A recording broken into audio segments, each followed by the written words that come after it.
එකකින් ඔයාලට අරගෙන ආවේ මගේ අත්දැකීම අනුව මගේ දෙවනි ත්‍රිමාසිකය ගැන. ඒ වගේම බලමු ඉතින් මේ වීඩියෝ එකේ මොනවා ගැනද කතා වෙන්නේ කියලා.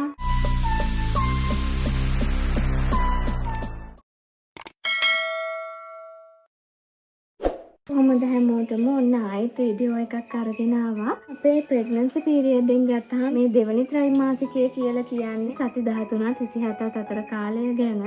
ඉතින් පළවෙනි ත්‍රිමාසිකය ගැන මගේ අත්දැකීම මම ඔයාලත් එක්ක ෂෙයා කරගත්තා. කලින් තිබුණ අපහසුතා ගොඩාක් නැති ලස්සන කාලයක්. ඒ වගේම ලස්සන අත්දැකීමක්. පළවෙනි ත්‍රිමාසිකය ඇතුළත කාලයේදී අපිට කන්න බෑ, වතුර බොන්න බෑ, සමහරුන්ට නිතර වමන යනවා, අප්පිරියයි, ඒ වගේ දේවල් තියෙනවනේ. එහෙම ගොඩක්ම අඩු පිට ඇඟට හොඳ එනර්ජි එකක් දැනෙන ලස්සන කාලයක් තමයි මේ තුන්වෙනි ත්‍රිමාසිකය කියන කාලය. ඉතින් මෙන්න මේ කාලෙදී අපේ කුසේ වැඩෙන අපේ චූටි පැටියා ඉක්මනින්ම වර්ධනය වෙනවා. මුල් ත්‍රිමාසිකයේදී අපිට එච්චර ලොකු බන්දි ගෙඩියක් එහෙම ඒ කියන්නේ අපි පිටින් අපි දකින්න කෙනෙක් අපිව දැක්කොත් හිතන්න බැහැනේ ප්‍රෙග්නන්ට් කෙනෙක් කියලා.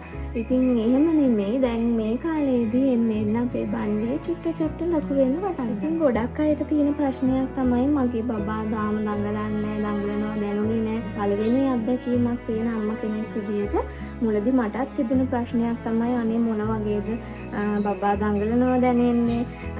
ඒක කොහොමද දැනෙන්නේ? ඉතින් අර සමහර විට මට බබා දඟලනවා ඒක මට දැනෙන්නේ නැද්ද? ඒ වගේ ප්‍රශ්න තියෙන්න පුළුවන්. ඉතින් ඇත්තටම මුල් කාලේදී අපිට බබා හැම දඟලනවා දැනෙන්නේ නැහැ.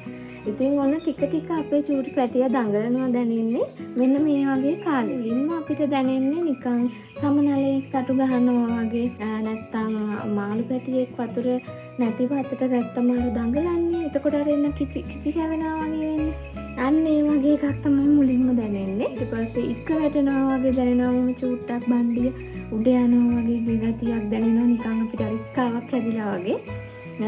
ඉතින් ඒකත් සමහරුන්ට ගොඩක් වෙලාවට මේ දෙවෙනි ත්‍රිමාසිකයේ මුල් හරියට දැනෙන්නේ නැහැ. මුලදී තිබුණ අපහසුතා ගොඩාක් දුරට අඩු වුණත් සමහර අම්මලාට මේ කොන්ද කැක්කුම්, එතකොට කකුල් දෙකේ කැක්කුම්, ඉදිමුම ඒ වගේ දේවල් එන්න පුළුවන්. හැබැයි මට නම් ඉදිමුමක් කකුල් දෙකේ එහෙම ආවේ නැහැ.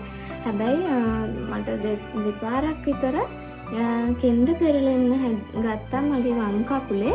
ඉතින් ඒක සාමාන්‍යයි ඒ වෙලාවට හැමම ඒ කියන්නේ එක විදියකටම කකුල තියාගෙන ඉඳලා ටිකක් වෙලා යනකොට හරියනවා. සමහර දවසට නම් මම පොඩ්ඩක් කකුල තවලා තෙල් මොනවා හරි ටිකක් ගා ගන්නවා. ඉතින් අම්මත් මට ගොඩක් උදව් කරා ඒ වගේ. මම කලින් කිව්වා වගේ ඉතින් පළවෙනියට අම්මා කෙනෙක් වෙන කෙනෙක්ට මේක සුන්දර අත්දැකීමක් නේ. විවිධාකාර අත්දැකීම් අපේ ජීවිතේට ගොඩනගා ගන්න පුළුවන් කාලයක්. මුල් මාස 3 වගේ නෙමෙයි අපිට බබාව ස්කෑන් කරලා හොඳට බලා ගන්න පුළුවන්. ඉතින් මෙන්න මේ කාලෙදී තමයි ඩීටේල්ඩ් ස්කෑන් එක කරන්නේ. මේකෙන් බබාගේ හදවත, මොළය, අත්පා, කොඳු ඇටපේලිය ඒව හොඳින් වර්ධනය වෙලා තියෙනවද? බබාගේ growth එක, බබාගේ ප්ලැසන්ටා පොසිෂන් එක, අපේ බබා දුවෙක්ද පුතෙක්ද කියලා මෙන්න මේ ජෙන්ඩර් එක ගැන මෙන්න මේ ස්කෑන් එකෙන් අපිට දැනගන්න පුළුවන්. සති 26 27 දී වගේ ડોක්ටර් අපිට දෙනවා මෙන්න මේ ටෙස්ට් එක කරගන්න කියලා. ඒ තමයි විශේෂයෙන්ම ග්ලූකෝස් ටෙස්ට් එක. OGTT ටෙස්ට් එක. අපිට දෙවනි සැසිය, එතකොට ක්ලිනික් එක, ගවර්න්මන්ට් හොස්පිටල් එකේ ක්ලිනික් එක, ඒ වගේ දේවල් වෙනද වගේම සුපුරුදු විදියට තියෙනවා. ඒ වගේම ගෙදරට මිඩ්වයිෆ් මිස් අපිව බලන්න එනවා. ඉතින් ගමේ ක්ලිනික් එකට ගියාමත් අපේ ડોක්ටර් අපිව චෙක් කරලා බලනවා.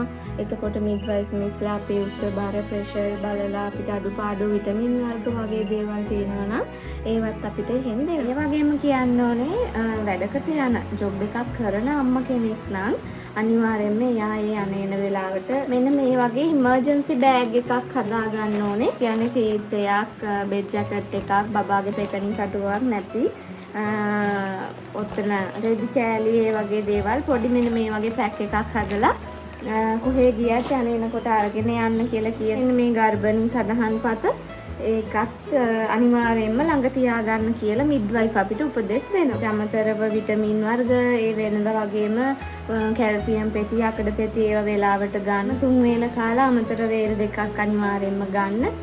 පෝෂදායී කෑම වේලක් ගන්න. ඉතින් ඔන්න ওই ටික තමයි විශේෂයෙන්ම කියන්න තියෙන්නේ.